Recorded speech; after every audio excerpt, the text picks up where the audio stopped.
Mga ka-K5, naglabot nga sa masobra 200 ka mga motorista ang nadakpan sa Traffic Management Unit sang LGU Sara halin Lunes, tubtob Martes, Abril 7, kasunod sa ginpagwa nga Municipal Ordinance mga ka-K5.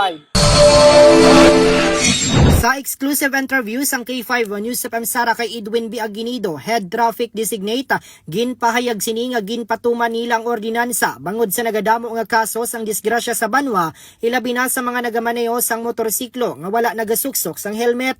Dogang pa sini nga sang Abril 6, nakarecord sila sang 78 ka mga motorista nga nadakpan, samtang sang Martes Abril 7 nakabalag sila sang 188 ka mga motorista nga wala sang suksok nga helmet. Ginpayag pa ni Aguinido nga ginatutukan gid nila ang pagdakop sa mga motorista nga wala sang helmet, ilabi na mga minor de edad nga nagamaneho. Nahibaluan nga ang first offense may multa nga 200 pesos, ang second offense 300 pesos, ang third offense 500 pesos, kag ang ikaapat kag masunod pang offense may multa nga 1,000.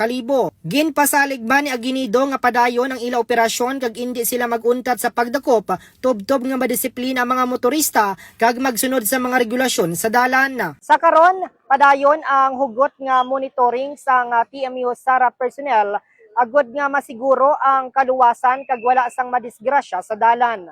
Balita nagikan diri sa 5 Distrito. Ini si K5 Reggie Plazuela Di Mayo para sa Kampiyon nga Balita, Serbisyo Publiko kag Kalingawan sa 5 Distrito. K5 News FM. Ang ining nga balita ang ginadulong sa inyo sang DTX Coffee Mix. Himo sa natural nga sangka pareho sang amarkuso, chia seeds, the sugared cane extract powder. DTX Coffee Mix. Nakakapi ka na, naka-detox ka pa. DTX Coffee Mix. Mabakal sa mga butika.